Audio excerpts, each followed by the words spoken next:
ముద్రగడ పద్మనాభం మళ్ళీ ఆంధ్రప్రదేశ్ పాలిటిక్స్లోకి ఆయన ఎంట్రీ ఇచ్చారు. మరీ ముఖ్యంగా ఎన్నికల ముందు ఆయన చేసిన వ్యాఖ్యలు కావచ్చు, ఆయన వైఎస్ఆర్సీపీలో జాయిన్ అవ్వడం కావచ్చు, ఆ తర్వాత పార్టీ గెలవదని ఇన్ఫాక్ట్ పార్టీకి సంబంధించి కొన్ని కీలక వ్యాఖ్యలు చేసిన పరిస్థితి చూసాం. వైసీపీ ఓటమి పాలైన తర్వాత పద్మనాభరెడ్డిగా తన పేరు మార్చుకున్న సందర్భాన్ని కూడా చూసాం. అటువంటి ముద్రగడ పద్మనాభరెడ్డి ఇప్పుడు ఆయన ఒక సంచలనమైన లేఖను రిలీజ్ చేశారు. ముఖ్యమంత్రి చంద్రబాబుని టార్గెట్ చేస్తూ ఆయన లేఖను రిలీజ్ చేశారా? ఒకసారి చూసే ప్రయత్నం చేద్దాం. బ్రేకింగ్ న్యూస్ చూస్తున్నారు. ముద్రగడ పద్మనాభం ఒక లేఖ రాశారు. దానికి సంబంధించిన బ్రేకింగ్ న్యూస్ చూస్తున్నారు. ముఖ్యమంత్రి చంద్రబాబుకి రాసిన లేఖలో తీవ్ర ఆరోపణలు గుప్పించారు. ఆయన అధికార దాహం తీర్చుకోవడం కోసమే సూపర్ 6 హామీలు అంటూ కూడా ముద్రగడ ఆయన కామెంట్స్ చేశారు. హామీలు అమలు చేయలేకపోతే చేతులెత్తేయడం మీలాంటి సీనియర్ రాజకీయవేత్తకు తగునా అంటూ కూడా ప్రశ్నలు సంధించారని దానికి సంబంధించిన బ్రేకింగ్ న్యూస్ చూస్తున్నారు. సొర్లు కబుర్లు చెప్పడంలో మీకు మీరే సాట్ అంటున్నారు. ఆయన తెలిసి అబద్ధాలు చెప్పి ఎందుకు ఓట్లు వేయించుకున్నారంటున్నారు ముద్రగడ.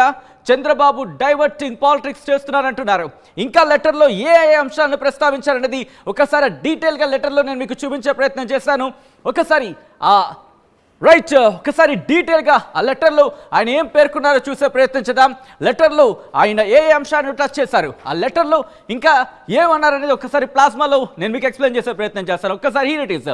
మోసాల ముఖ్యమంత్రి అబద్ధాల చక్రవర్తి అంటూ కూడా స్టార్ట్ చేశారు. ఫ్రమ్ ద బిగినింగ్ వెళ్ళే ప్రయత్నం చేద్దాం. ఒకసారి పాజ్ చేసే ప్రయత్నం చేద్దాం. ఎస్, మోసాల ముఖ్యమంత్రి అబద్ధాల చక్రవర్తి చంద్రబాబు నాయుడు గారికి ముద్రగడ పద్మనాభరెడ్డి నమస్కారములు. అధికార దాహం తీర్చుకోవడం కోసం సూపర్ 6 హామీల తుఫాను సృష్టించి అధికారంలోకి వచ్చి ఇచ్చిన హామీలు అమలు చేయలేక చేతులెత్తేయడం మీలాంటి సీనియర్ రాజకీయవేత్తకు తగునా అంటూ ప్రశ్నను సంధించారు. మీరు అధికారంలోకి వచ్చిన తర్వాత మీ దొంగ సూపర్ 6 హామీల గురించి తలుచుకుంటే భయమేస్తోందని సొల్లు కబుర్లు చెప్పడంలో మీకు మీరే సాటి అంటూ కూడా చెప్పుకొచ్చారు. ఇంకా ఆయన ఏమన్నారో చూసే ప్రయత్నం చేద్దాం. వీటిని అమలు చేయాలంటే కోట్లాది రూపాయల నిధులు కావాలన్న సంగతి మీకు తెలియదా అంటూ ప్రశ్నను సంధించారు. తెలిసి అబద్ధాలు చెప్పి ఎందుకు ఓట్లు వేయించుకున్నారు? మీరిచ్చిన అబద్ధాల హామీలు అమలైతే పేద ప్రజల యొక్క జీవితాలు బాగుంటాయని అందరూ అనుకున్నారే. వారికి ఆనందం లేకుండా, అవి గుర్తుకు రాకుండా ప్రజల దృష్టి మార్చడానికి మీరు ప్రక్కచూపులు తిరుపతి ప్రసాదం పైన, రెడ్ బుక్ పైన, అరాచకం పైన, తప్పుడు పోస్టింగ్ల పైన ప్రజలను భయభ్రాంతులకు గురి చేసి హామీలు గుర్తుకు రాకుండా చేయడం అంటూ కూడా హామీలు గుర్తుకు రాకుండా చేయడం మీకు వెన్నతో పెట్టిన విద్య. బాబు గారు ఎప్పుడైనా తమ రాజకీయ జీవితంలో నిజం మాట్లాడారంటూ కూడా ఆయన క్వశ్చన్ సంధించారు. ఆ తర్వాత కంటిన్యూటీగా ఐ రిక్వెస్ట్ ఒకసారి ఈ మధ్య రోడ్లు వేయడానికి నిధులు లేవని పీపీపీ అంటే పబ్లిక్ ప్రైవేట్ పార్ట్నర్షిప్ ఈ మధ్య రోడ్లు వేయడానికి నిధులు లేవని పీపీపీ పబ్లిక్ ప్రైవేట్ పార్ట్నర్షిప్ పద్ధతిలో రోడ్లు వేయడానికి నిర్ణయం తీసుకున్నట్లు పత్రికలో చూశానండి. రోడ్ల మీద తిరగడానికి వాహనదారులు లక్షలాది రూపాయలు ఎంవీ ట్యాక్స్ రూపంలో కడుతున్నారు. మరలా మీరు పీపీపీ పద్ధతిలో తోళ్లు తీసే టోల్ ట్యాక్స్ కట్టించుకోవడం న్యాయమంటారా?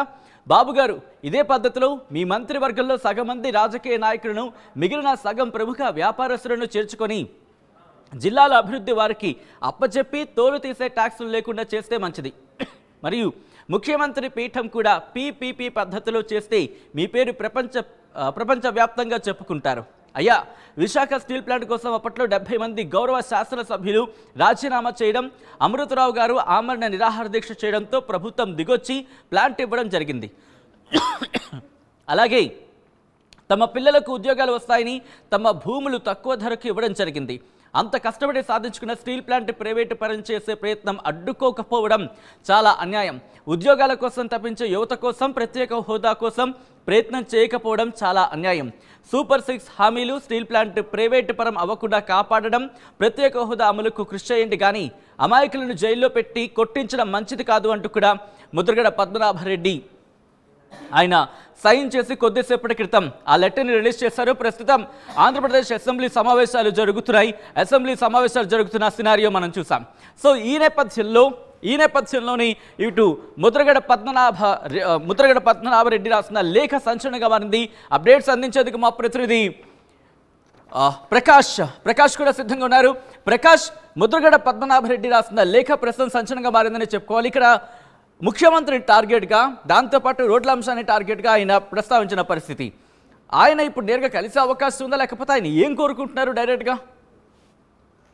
ఎస్ సచిన్, ఏదైతే మాజీ కాపు ఉద్యమ నేత ముద్రగడ పద్మనాభం ప్రస్తుతం వైసీపీ సీనియర్ ఇప్పుడు నాయకుడిగా ఉన్నటువంటి ముద్రగడ పద్మనాభం రెడ్డి అంటే మనం ప్రధానంగా తెలిసిందే ఎన్నికల్లో సమయంలో ఎంతో హాట్ టాపిక్గా మారారు. ఎన్నికల తర్వాత తన పేరు మార్చుకుంటూ మొత్తం మరొకసారి వార్తల్లో నిలిచినటువంటి ముద్రగడ పద్మనాభం రెడ్డి అయితే మరొకసారి ఈ యొక్క ప్రభుత్వంపై, కూటమి ప్రభుత్వం పైన, అలాగే సీఎం చంద్రబాబు పైన అయితే ఘాటైన లేఖ అయితే ఇప్పుడు ప్రస్తుతం సంచలనంగా మారిందని చెప్పాలి.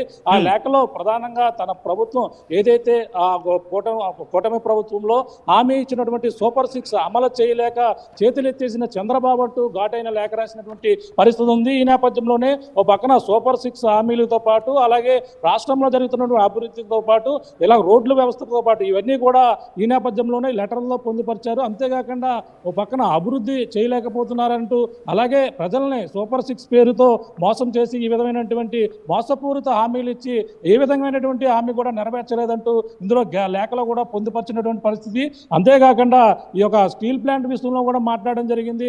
అలాగే ఆ యువతను సోషల్ మీడియాలో పోస్టులు వేసినందుకు వాళ్ళని కూడా కక్ష సాధింపుగా అరెస్టులు చేస్తున్నారంటూ మరొక విధంగా మొత్తం అంతా కూడా పోస్ట్ చేసినటువంటి పరిస్థితి ప్రధానంగా ఉందని చెప్పాలి. ముఖ్యంగా మనం చూస్తాం అంటే చంద్రబాబు ఈ విధంగా తను సీనియర్ నాయకుడు అయినా సరే ఈ విధంగా మోసం చేయడంలో తనను మించిన వారు లేరంటూ చేసిన దానిపై కూడా ఘాటైన లేఖలో పొందుపరిచినటువంటి పరిస్థితి ముఖ్యంగా ఉందని చెప్పాలి. సచిన్, ముఖ్యంగా చూసుకుంటే ఏదైతే ముద్రగడ పద్మనాభం రాసినటువంటి లేఖ కూడా అదే స్థాయిలో టీడీపీ నాయకులు కూడా కౌంటర్ ఇచ్చేందుకు కూడా సిద్ధపడుతున్నటువంటి పరిస్థితి మరో పక్కన కనపడుతుంది. సచిన్, ముఖ్యంగా మనకి లేఖలో ఇప్పుడు ఉన్నటువంటి సూపర్ 6 హామీలు నెరవేర్చలేకపోతున్నారని చెప్తున్నటువంటి పరిస్థితి ఉన్న నేపథ్యంలోనే దీనిపై టీడీపీ నాయకులు కూడా తీవ్రంగా మండిపడుతున్నారు. దానిపై మాట్లాడేందుకు ప్రస్తుతం అయితే ఏదైతే మనకి ఇప్పుడు చిట్టిబల్జీ కార్పొరేషన్ చైర్మన్ ఇప్పుడు ఉన్నట్టు మనతో ఉన్నారు, కురుపూడి సత్యబాబు గారు ఉన్నారు, మాట్లాడే ప్రయత్నం చేద్దాం. సార్ చెప్పండి, ఈ యొక్క ముద్రగడ ఘాటైన లేఖ రాయడం జరిగింది, సూపర్ 6 అమలు లేఖ చేతులెత్తేసారు చంద్రబాబు అంటూ లేఖలో పొందుపరిచిన పరిస్థితి ఏ విధంగా చూడాలంటారు? ఫస్ట్ ఆఫ్ ఆల్ అందరూ కూడా ఆలోచించిన విషయం, ప్రభుత్వం వచ్చి 5 నెలలు అవుతుంది, ఇంకా 5 నెలలు పూర్తిగా వచ్చింది. అయినా సరే చంద్రబాబు నాయుడు గారు ఇచ్చిన హామీలు కట్టుబడి మొన్న దీపావళి నుంచి ఈ ఉచిత గ్యాస్ సిలిండర్లు పంపిణీ జరిగింది. దానికి మహిళలందరూ కూడా చాలా ఆనందం వ్యక్తం చేసిన ఉన్నది. అలాగే ఈ రోడ్ల గురించి మాట్లాడుతున్న ఈ పద్మనాభరెడ్డి గారు అంటే ఆయన అంటే మాకు చాలా గౌరవం. కానీ ఎలక్షన్ ముందు ఏదైతే చంద్రబాబు నాయుడు గారు ఓడిపోతారో, నేను నెగ్గితే నేను పేరు మార్చుకుంటా అని ఆయన చెప్పడం జరిగింది. తల్లిదండ్రులు పెట్టిన పేరు మార్చుకోవడం అంటే చాలా ఇబ్బందికరమైన విషయం. అయినా సరే పేరు మార్చుకున్నా సరే ఆయన పద్ధతి మాత్రం మారటం లేదు. ఈ జగన్మోహన్ రెడ్డి గత 5 సంవత్సరాల్లో ఎంతమంది బాధపడ్డారో ఈ రోడ్ల కోసం ఆయన ముఖ్యంగా ఆయన గమనించాలి. మేమైతే ఇచ్చిన మాట కట్టుబడి ఉన్నాం. సూపర్ 6 పథకాలు రేపు మార్చిలోపు అన్నీ కూడా పూర్తి చేసే విధంగా మా నాయకుడు చంద్రబాబు నాయుడు గారు కానీ, పవన్ కళ్యాణ్ గారు కానీ, లోకేష్ గారు కానీ కట్టుబడి ఉన్నారు. ఏదైతే జనవరిలో రేపు ఉచిత బస్సు ప్రయాణం కూడా దాని మీద చాలా వేగంగా దాని మీద రూపకల్పన జరుగుతుంది. అలాగే ఈ తల్లికి వందనం కానీ అన్నీ కూడా ప్రతిదీ కూడా ఇంచుమించు ప్రభుత్వం వచ్చింది. ముందు దాన్ని సెటరేట్ చేసే పనులతో పాటు పోలవరం ప్రాజెక్టు కానీ, ఓ పక్కన అమరావతి కానీ ప్రతిదీ కూడా ఇచ్చిన దానికన్నా రెట్టింపు. ఇప్పుడు గతంలో మీ జగన్మోహన్ రెడ్డి 3000 చేస్తానని చెప్పి 5 సంవత్సరాలు 250 అని చెప్పారు. మేము మాట ఇవ్వకుండా అధికారంలోకి వచ్చిన వెంటనే 4000 రూపాయలు ఎమ్మటనే మన ఈ పెన్షన్లు 4000 చేయడం జరిగింది. ప్రతిదీ కూడా ఇప్పుడు ఉన్న పరిస్థితుల్లో ప్రతిదీ కూడా, ఎందుకంటే రాష్ట్రం చాలా అప్పుల్లో ముంచి వెళ్ళిపోయాడు ఈ జగన్మోహన్ రెడ్డి. ఎవరిని కూడా ఊపిరి పీల్చుకోలేని పరిస్థితిలో ఉంటే మా చంద్రబాబు నాయుడు గారు ఆయన విజన్ మొత్తం ఉపయోగించి ఆయన ఈ సమయస్ఫూర్తి అన్నీ ఉపయోగించి ఈ రోజు వరకు రూపాయి ఎక్కడ కూడా అప్పు తీసుకురాకుండా ప్రభుత్వం నడిపించిన ఏకైక వ్యక్తి నారా చంద్రబాబు నాయుడు గారు. నారా చంద్రబాబు నాయుడు గారి గురించి మాట్లాడేటప్పుడు మీరు, ఎందుకంటే గతంలో కూడా మీరు ఈ పార్టీ నుంచే కూడా మీకు మొదలైంది జీవితం, అది గుర్తించుకొని చంద్రబాబు నాయుడు గారు అంటే ఏంటో ప్రజలకు తెలుసు కాబట్టే రెట్టింపు. మీరు ఎన్ని చెప్పినా, ఎన్ని మోసాలు చేసిన జగన్మోహన్ రెడ్డి 175 సీట్లు వస్తాయన్న వాళ్ళని మిమ్మల్ని 11 సీట్లకే పరిమితం చేశారు. ఇవే మాటలో చెప్తే ఈ 11 సీట్లు కూడా రావు. ముఖ్యంగా మీకు ఏదన్నా అన్యాయం జరుగుతుందో ముందు మీ జగన్మోహన్ రెడ్డిని అసెంబ్లీకి రమ్మనండి, అసెంబ్లీకి వచ్చి మాట్లాడమనండి. అసెంబ్లీలో రాని ఒక ప్రతిపక్ష నాయకుడు ఎవరన్నా ఉన్నారంటే మీ జగన్మోహన్ రెడ్డి అనే మీరు ఖచ్చితంగా గుర్తించాలని చెప్తున్నారు. ఇప్పుడు ప్రధానంగా తిరుపతి ప్రసాదం కావచ్చు, ఇవన్నీ కూడా రెడ్ బుక్ కావచ్చు, ఇలా రకరకాలుగా సోషల్ మీడియా వేదికగా మొత్తం అందరిని కూడా వేధిస్తున్నారు, డైవర్టింగ్ పాలిటిక్స్ చేస్తున్నారని ఇలా లేఖలో కూడా పద్మనాభం చెప్తున్న పరిస్థితి. ఎలా చూడాలి? అసలు వేధింపులనేవి మొదలైనయే మీ దగ్గర. కానీ ఈ రోజు వరకు రెడ్ బుక్ అంటే అది ఏమీ పార్టీకి ఏదో వ్యతిరేకంగా చేసిన వాళ్ళు కాదు. మీరు అయితే అరాచకాలు చేశారో, జనాన్ని ఇబ్బంది పెట్టారో, ఈ లాక వ్యతిరేకంగా ఎంతమందిని ఇబ్బంది పెట్టారో వాళ్ళని చట్టం చూసుకుంటది. లోకేష్ గారు కాదు. ఎవరైతే జనాన్ని ఇబ్బంది పెట్టి వ్యతిరేకంగా చేసి రోడ్డు మీద మటర్లు చేసి కొన్ని దుక్కుల జై జగన్ అనకపోతే పీకులు కోసిన మీ చరిత్ర గురించి చెప్పాలంటే చాలా ఉంది. అవన్నీ కూడా జనాలు గమనించారు కాబట్టే మిమ్మల్ని కనీసం రోడ్డు మీద కూడా ఎక్కనీయకుండా ఈ రోజు తెలుగుదేశం పార్టీకి, కూటమికి, ప్రభుత్వానికి పట్టం కట్టారు. చూస్తున్నాం సచిన్, ఇది పరిస్థితి. ఏదైతే ముద్రగడ పద్మనాభం చేసినటువంటి లేఖలో ప్రధానంగా అన్ని అంశాలు కూడా ప్రధానంగా దీనిపై టీడీపీ నాయకులు కూడా ఘాటైన కౌంటర్ కూడా ఇస్తున్నటువంటి పరిస్థితి ఉంది. ముఖ్యంగా తిరుపతి లడ్డు కావచ్చు, ఏదైతే సోషల్ మీడియా పోస్ట్ కావచ్చు, రెడ్ బుక్ కావచ్చు. ఇంట్రెస్టింగ్ గా ప్రకాష్ ఇక్కడ మరొక అంశం ప్రస్తావించడం జరుగుతోంది. ఈ మధ్య రోడ్లు వేయడానికి నిధులు లేవని పీపీపీ పబ్లిక్ ప్రైవేట్ పార్ట్నర్షిప్ పద్ధతిలో రోడ్లు వేయడానికి నిర్ణయం తీసుకున్నట్లు పత్రికలో చూశానండి. రోడ్ల మీద తిరగడానికి వాహనదారు లక్షలాది రూపాయలు ఎన్బీ ట్యాక్స్ రూపంలో కడుతున్నారు. మరలా మీరు పీపీపీ పద్ధతిలో టోల్ తీసే ట్యాక్స్, టోల్ ట్యాక్స్ కట్టించుకోవడం న్యాయం అంటారంటూ కూడా ఆయన క్వశ్చన్ చేయడం జరుగుతోంది. మూడో పేరాలో ఇదే బాబు గారు ఇదే పద్ధతిలో మీ మంత్రివర్గంలో సగం మంది రాజకీయ నాయకులని, మిగిలిన సగం ప్రముఖ వ్యాపారస్తులను చేర్చుకుని జిల్లాల అభివృద్ధికి అప్పచెప్పి తోలు తీసే ట్యాక్స్ లేకుండా చేస్తే మంచిది. మరియు ముఖ్యమంత్రి పీఠం కూడా పీపీపీ పద్ధతిలో చేస్తే మీ పేరు ప్రపంచవ్యాప్తంగా చెప్పుకుంటారు. ఇక 2 పాయింట్లను టచ్ చేయడం జరుగుతోంది. ఒకటి రోడ్ల అంశం, రెండోది ముఖ్యమంత్రిగా మీరే కాదు, బహుశా ఇంకో పి అంటే బహుశా పవన్ కళ్యాణ్ అయి ఉండొచ్చు, పి అంటే పురంధేశ్వరుడు అయి ఉండొచ్చు, ఎందుకంటే పీపీపీ పద్ధతులు అనేది. సో ఇక్కడ ఆయన ఈ అంశాన్ని కూడా టచ్ చేయడం జరుగుతోంది. దీని మీద తెలుగుదేశం పార్టీ రియాక్షన్ ఏంటి? వాళ్ళు ఏమనుకుంటున్నారు? దీన్ని ఎలా ఖండించాలనుకుంటే, లేకపోతే ఈ అంశానికి సంబంధించి వాళ్ళ రియాక్షన్ ఏంటి? ఎస్, అంటే మనకు ప్రధానంగా తెలిసిందే పీపీపీ అంటే పబ్లిక్, ఏదైతే పబ్లిక్ ప్రైవేట్ పార్ట్నర్షిప్ ద్వారా రోడ్లు నిర్మాణం చేపట్టిన పరిస్థితి ఉన్న నేపథ్యంలో దీనిపై ఏ విధంగా ప్రయత్నం చేద్దాం చెప్పండి. అంటే పీపీపీ అంటే ఈ యొక్క ఏదైతే ఆ పబ్లిక్ కావచ్చు, ప్రైవేట్ కావచ్చు, పార్ట్నర్షిప్ ద్వారా రోడ్లు వేస్తున్నారు అనేది వాళ్ళు కామెంట్ చేస్తున్న పరిస్థితి. అంటే ఇదే విధంగా సీఎం పదవిని కూడా చేస్తే బాగుంటుంది అనేది చరిత్రలో మిగిలిపోతారని చెప్పిన పరిస్థితి. ఎలా చూడాలంటే ఈ పీపీపీ పద్ధతి అంటే గతంలో వీళ్ళు చాలా దారుణంగా రోడ్ల పరిస్థితి మనం ఎన్నోసార్లు గమనించాం. పెద్ద పెద్ద లారీలు కానీ ఇట్లు కానీ హైవేలు, ఊరికి అనుకున్న హైవేల మీద కూడా కుంటల రోడ్లో కోరీలు తలపించేలా ఉన్నాయి ఇప్పుడున్న పరిస్థితుల్లో. ఎందుకంటే చాలా ఆర్థిక నష్టాలను ముంచేసి వెళ్ళిపోయాడు. అలాగని చెప్పి మేము ప్రభుత్వం ఇసుక మీద ఆదాయం కూడా ఆశించలేదు. ఎందుకంటే జనాలు కష్టాల్లో ఉన్నారు. ఇసుక ఫ్రీగా ఇస్తే కొంచెం భవన నిర్మాణాలకు పెరిగి ఆర్థికంగా కొంతమంది అన్న వెసులుబాటు కలుగుతుందని చెప్పి ఇసుక కూడా ఫ్రీగా ఇవ్వడం జరిగింది.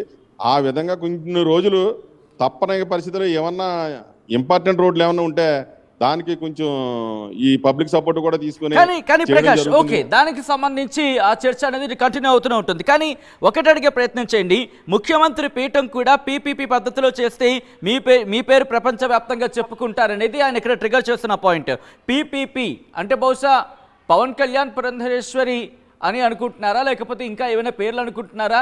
ముఖ్యమంత్రి పీఠం గురించి కూడా ఆయన క్వశ్చన్ చేయడం జరుగుతుంది లెటర్లో. దీనికి సంబంధించి తెలుగుదేశం పార్టీ రియాక్షన్, లేకపోతే కూటమి రియాక్షన్ ఏంటి అక్కడ? అంటే వాళ్ళు ఒకటే చెప్పుకొస్తున్నారు, గతంలో రోడ్డు కూడా వేయలేని వాళ్ళు ఈ విధంగా మాట్లాడే అర్హత కూడా లేదంటూ వీళ్ళు చెప్తున్నటువంటి పరిస్థితి. దీంట్లో కూడా మాట్లాడదాం. అంటే ఏ విధంగా అంటే పి అంటే పవన్ కళ్యాణ్, లేదంటే పురంధేశ్వరా, అంటే సీఎంగా మరొకరిని మారిస్తే బాగుంటుందని పద్మనాభంగా చేసినటువంటి కామెంట్లు అనేది కూడా మాట్లాడే ప్రయత్నం చేద్దాం. చెప్పండి, అంటే అక్కడ పీపీపీ అంటే మనం ప్రధానంగా చూసుకుంటే పబ్లిక్ ఏదో ప్రైవేట్ పార్ట్నర్షిప్ అని మనం చూస్తున్నాం. కానీ వేరొక అర్థం వచ్చేలా ఉందని, ఆ అర్థం వచ్చేలాగా ముద్రగడ పద్మం పెట్టారు అన్నట్టుగా దాని మీద అంటే థర్డ్ పేరాలో లాస్ట్ లో ఆయన చెప్పడం జరిగింది, ముఖ్యమంత్రి పీఠం కూడా పీపీపీ పద్ధతిలో చేస్తే మీ పేరు ప్రపంచ వ్యాప్తంగా చెప్పుకుంటారని ఆయన మెన్షన్ చేశారు.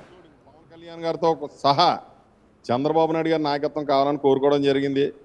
వీళ్ళు కనీసం ఈ 5 సంవత్సరాల అవకాశం ఇస్తే జనాల కోసం పట్టించుకోకుండా ఇష్టం వచ్చినట్టు మాట్లాడిన ఈ నాయకుల విషయాల గురించి అయితే దాని గురించి మేము అయితే స్పందించవలసిన లేదు. ఎందుకంటే రాష్ట్రంలో ఉన్న ప్రతి జనాభా అంతా కూడా చంద్రబాబు నాయుడు గారి నాయకత్వం కావాలని మరీ మరీ మరీ మరీ కోరుకుని ఎప్పుడు ఇవ్వని రాష్ట్రంలో ప్రతి నియోజకవర్గాల్లో కూడా భారీ మెజార్టీతో చంద్రబాబు నాయుడు గారు ముఖ్యమంత్రి చేయడమే చేయంగా ప్రతి ఒక్కరు పనిచేశారు. ఆ విషయం అందరూ కూడా రాష్ట్రం అంతా కూడా కాకుండా పక్కనున్న అన్ని రాష్ట్రాలు కూడా గమనించడం జరిగింది. ఇది సచిన్ ఏదైతే వాళ్ళైతే దీనిపై పూర్తిగా స్పందించిన అవసరం లేదంటున్నారు. అదే ప్రధానంగా గతంలో రోడ్లు లేని వాళ్ళు ఏదో విధంగా మేము రోడ్లు వేసి ప్రజలను ఇబ్బంది పడకుండా చేస్తున్నాం. అలాగే గతంలో రోడ్లు సరిగా లేక వాహనదారులు ఎన్నో ఇబ్బందులు పడేవారు. కానీ ఈ టోల్స్ ముద్రగడ పద్మనాభం ఇందులో పెట్టినటువంటి లేఖలో అంటే టోల్స్ ట్యాక్స్ పేరుతో భారీగా వసూలు చేస్తారా అంటున్నారు. అంటే వీళ్ళు కూడా ఒకటే చెప్పుకొస్తున్నారు, అంటే గతంలో రోడ్లు కూడా సరిగా వేయకుండానే మీరు వసూలు చేసిన పరిస్థితి కూడా ఉన్నట్టు చెప్తున్నటువంటి పరిస్థితులు కూడా ఉన్నాయి. కానీ ముద్రగడ పద్మనాభం చేసినటువంటి ప్రధానంగా 3 అంశాలు ఏదైతే సూపర్ 6 హామీల సరిగా అమలు చేయలేదంటూ ఒక అంశం లేవనెత్తిన పరిస్థితి, అలాగే స్టీల్ ప్లాంట్ పై ప్రత్యేకమైనటువంటి దానిపై పోరాటం చేయాలని మరొక హోదా ప్రత్యేక హోదా అంశాన్ని కూడా లేఖలో చివరిగా లేవనెత్తినటువంటి పరిస్థితి మరో పక్కన కనపడుతుంది. ముఖ్యంగా సోషల్ మీడియా వేదిక యువతని వేధిస్తున్నారు, ఈ యొక్క కక్ష సాధింపుగా కేసులు పెడుతున్నారు అనేది కూడా ముద్రగడ పద్మనాభం అయితే ఈ యొక్క లేఖలో పొందుపరిచిన నేపథ్యంలో దీనిపై టీడీపీ రియాక్షన్ ఏ విధంగా ఉంటుంది, తను ఇప్పటికే టీడీపీ నాయకులు చెప్తున్నటువంటి పరిస్థితి